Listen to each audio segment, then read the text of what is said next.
In 2021, Claire is on her way to Venus Town. Since it's getting late, she decides to stop at a motel for the night. There's nobody at the front desk, so Claire rings the bell, which has a sticker with 3 smiling faces next to it. Eventually Shelley shows up to assign her a room. Claire asks for directions to Venus Town and Shelley tells her the quickest way, revealing she grew up there. Later, while Claire is resting, someone knocks on her door. A mysterious voice asks, "Is Pamela here?" So Claire tells her she has the wrong room. After a few seconds, the same person knocks on the door again and repeats the question. A confused Claire looks through the peephole but sees nothing, so she opens the door to check the hallway. There's nobody there either, so she goes back inside. While Claire is in the bathroom, the door is unlocked from the outside. Suddenly she turns around and screams when she sees Pin-Up Girl. Moments later, Claire wakes up tied to a chair in a dark, nasty room, and she can't see well because she doesn't have her glasses. However, Dollface appears in front of her and puts her glasses back on. As Dollface touches Claire's hair and looks at her closely, Claire cries and wonders why she was chosen. Dollface simply says, "Because you were here," before stabbing her. Claire squirms for a few seconds before she dies. At the back of the room, Scarecrow and Pin-Up Girl celebrate another kill with a kiss. In the present, Maya has been escaping from the 3 killers and has managed to kill Pin-Up Girl, who turned out to be Shelley. She hides behind a tree and watches a furious Scarecrow repeatedly hit something with his axe before picking up Shelley. After the killers leave in a truck, Maya starts wandering through the forest alone. Moments later, Maya sees a police car on the road, so she immediately hides. Sheriff Rotter drives by and thankfully doesn't see her. After the car leaves, Maya keeps walking until she finds an old church. When she goes inside, she looks around and touches the piano, only to be interrupted by Gregory. He's surprised to see she's still alive and Maya looks for a way to escape, but he's blocking the only way out. Gregory fills 2 glasses with alcohol while telling Maya to relax because there are no masks here, confirming he's Scarecrow. He dedicates his drink to Shelley and tells Maya to do the same for her boyfriend, who was killed by the murdering trio earlier. Maya says she didn't mean to kill Shelley, but Gregory doesn't believe her and kicks her out, so Maya runs as fast as possible. Meanwhile, Rotter gets an urgent call from the station and learns that Maya has disappeared. He orders his men to look for her at the lake house where she had been staying with her boyfriend. At that moment, Maya comes out of the forest and freezes when she sees the car. Rotter brings her in and hears her story about confronting the killers.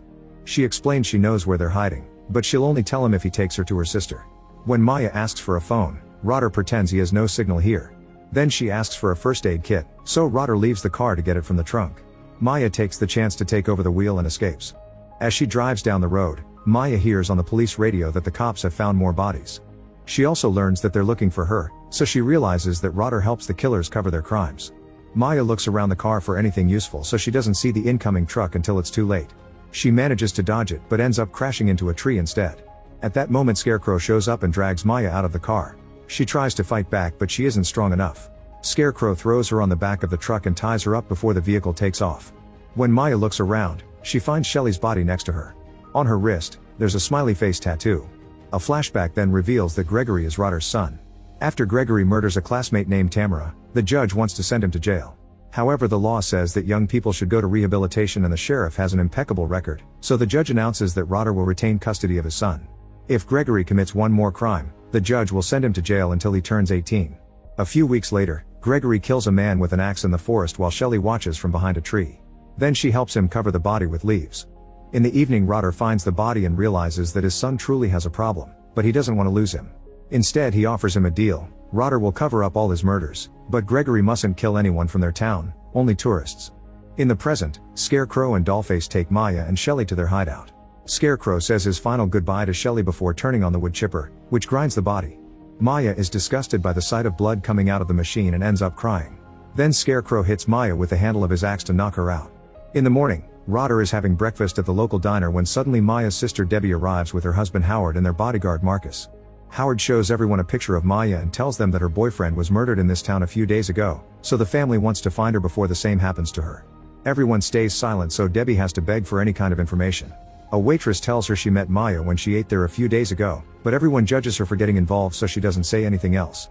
Later, while the waitress is on her break alone, Debbie approaches her to convince her to say more. The woman explains that people have been murdered in this town for years, but usually it doesn't happen to the locals. She tells Debbie that Rotter knows everything that happens around here, so he'll have the necessary information. Meanwhile, Maya wakes up in pain and discovers that Scarecrow is tattooing the smiley face on her own skin. The mix of shock and pain knocks her out again. On the road outside the forest, Debbie's group is following Rotter, who soon makes it to the morgue. Deputy Tommy shows him the 3 bodies he found at the lake house and confirms they're all locals. Tommy knows that Gregory did it because he's always helped Rotter, But the no locals rule has been broken, so he wants to call the state police. Suddenly Rotter grabs a medical drill and stabs Tommy's head to kill him. Afterward Rotter puts Tommy's body in a bag and drags it to his car while Debbie's group still watches him. Sometime later, Maya wakes up and is startled by Scarecrow, who retrieves Pin-Up Girl's mask from a desk. Then he grabs Maya, who tries to fight back to no avail. Scarecrow forces her to wear the mask and gently caresses her hair before kissing her. Maya kicks him and takes off the mask, so Scarecrow leaves the room and locks the door. In the evening, Scarecrow and Dollface drag Maya to the truck and force her to wear the mask again, clearly wanting her to become the new Pin-Up Girl. Another flashback shows that 12 years ago, Shelly and Gregory as teenagers looking for their next victims at a gas station. Shelly is hungry, so she enters the store to get some snacks. A guy soon approaches her and starts hitting on her, only to be interrupted by his furious girlfriend. While the couple argues, Shelly goes back to Gregory and tells him what happened. The couple comes out too and they're still arguing, so Gregory says he likes them. At the motel, Gregory and Shelly pull out their knives and knock on the couple's room as they ask about Tamara. Since nobody answers, they decide to break in, only to discover that the girl has already killed her boyfriend. Shelly and Gregory share a look before Shelly offers some snacks to invite the girl to join their murder group. In the present, the truck stops near the gas station and the trio watches various people come and go. When Dollface and Scarecrow finally see a couple they like, they follow them to the motel. Dollface tells Maya to knock 3 times, so Maya does that before Dollface asks about Tamara. The couple tells them they have the wrong room, so they repeat the process. When the couple says no again, Scarecrow breaks down the door and throws the woman against the wall before hitting the guy, knocking them both out. Minutes later the couple has been tied up and the woman cries as she begs for mercy. Scarecrow looks closely at them before bringing Maya forward. He removes her ropes and tells her to kill one of the tourists. Maya refuses and steps back, so Scarecrow pushes her away before killing the man while the girlfriend watches. The guy dies pretty quickly, but Scarecrow keeps hitting the body over and over. Then Maya takes the chance to take Dollface's blade and stabs her with it. When Dollface collapses, Maya repeatedly pounds her head on the ground to kill her. This leaves her in shock. Scarecrow admires Maya's job before moving her toward the crying woman, asking her to kill her too. Since Maya still refuses to hurt an innocent civilian, Scarecrow guides her hand and forces her to stab their hostage. He then raises the victim's chin so he can look her in the eye as she slowly dies. Scarecrow asks Maya if it felt good as he pulls out the blade, and the sight of blood makes her step back again. Afterward the duo leaves in the truck. At that moment Rotter calls Gregory to tell him that Maya's family has been following him, so he'll lead them to the sawmill. He drives around until he finds a good spot to hide the car and turns off the lights. Soon Debbie's car also shows up, but they can't see the police vehicle, so she assumes Rotter sped up and tells Marcus to keep going. Eventually the group finds a trailer and Marcus immediately becomes suspicious because Rotter's car isn't there. He gives Howard a gun before they go out to investigate. Marcus enters the trailer and makes sure it's safe before telling the couple to come in. He wants them to lock the door and stay in the trailer while he goes looking for Rotter. Minutes later Marcus finds the abandoned sawmill and notices an empty bag with blood on the ground. When he looks inside, he's surprised to see a machine still working and lots of blood on its blades. A closer look reveals the remains of a body. Suddenly Rotter appears at the door and points his gun at Marcus, forcing him to drop his weapon.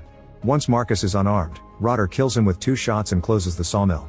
Meanwhile Scarecrow parks the truck near the trailer and ties Maya up before coming out. Nearby, Rotter watches it all. Scarecrow starts walking around the trailer, pounding on the doors and scratching the walls with his axe. Suddenly he breaks a window and the couple falls in fear. He continues to break every window and Howard shoots many bullets to no avail. Then Scarecrow gets back on the truck and drives pretty quickly until he hits the trailer, which falls on its side. The glass shards severely damage Howard's face and Debbie tells him they need to run, but at that moment Scarecrow enters the trailer. Howard tries to shoot him but he's out of ammo, so Scarecrow proceeds to kill him with the axe. Minutes later Maya is shocked to see Scarecrow come out of the trailer with Debbie. He looks Maya in the eye as he stabs her sister, but Maya's only reaction is to tremble and cry. Afterward Scarecrow retrieves Dollface's body and cuts the ropes on Maya's wrists. He leaves the knife for her before leaving as he drags the body on the ground. After Rotter also leaves, Maya finally snaps out of it and brings Debbie's body into the truck before taking off, determined to go home. However, she stops in the middle of the road and decides to go back for revenge instead. By recognizing the road signs, Maya finds the hideout hatch on the ground and goes down while carrying a gun she found in the truck. The hideout is pretty big and Maya sees many creepy things like chains as she tries to find the right corridor. Eventually she discovers a chair under a bright light and hears a noise. She keeps moving to take a closer look and sees Rotter drinking while listening to the radio. He immediately notices her too, but before he can react, Maya easily kills him with 2 shots. Then she checks the chair and finds a rope, realizing this is where they kept her captive earlier. Afterward Maya goes down a corridor in the back and finds Gregory's personal room. There are crazy words scratched on the walls and dozens of candles displayed with Shelley's photographs, her personal possessions, and some creepy drawings. At that moment Scarecrow enters the room and sits down while pointing out that there's only pain in Maya now. However, she corrects him, saying there's nothing in her. After he claims that he freed her, Maya makes him take off his mask. Gregory does so before commenting on the fact that Maya is the only victim of his that has ever survived. He also says that Shelley was the only light in his darkness. Maya announces she came here to kill him but realizes that he's the only thing she has left, since her family and boyfriend are dead. She also drops the gun because it's empty. Gregory comes closer to sniff her and soon they're comforting each other in their loneliness. When he's distracted, Maya stabs him and watches him collapse on the ground. Gregory says they're the same now before she kills him with the axe. In the morning, Maya leaves the hideout with Gregory's mask. Make sure to subscribe and turn on notifications so you can watch more videos like this. Thanks for watching.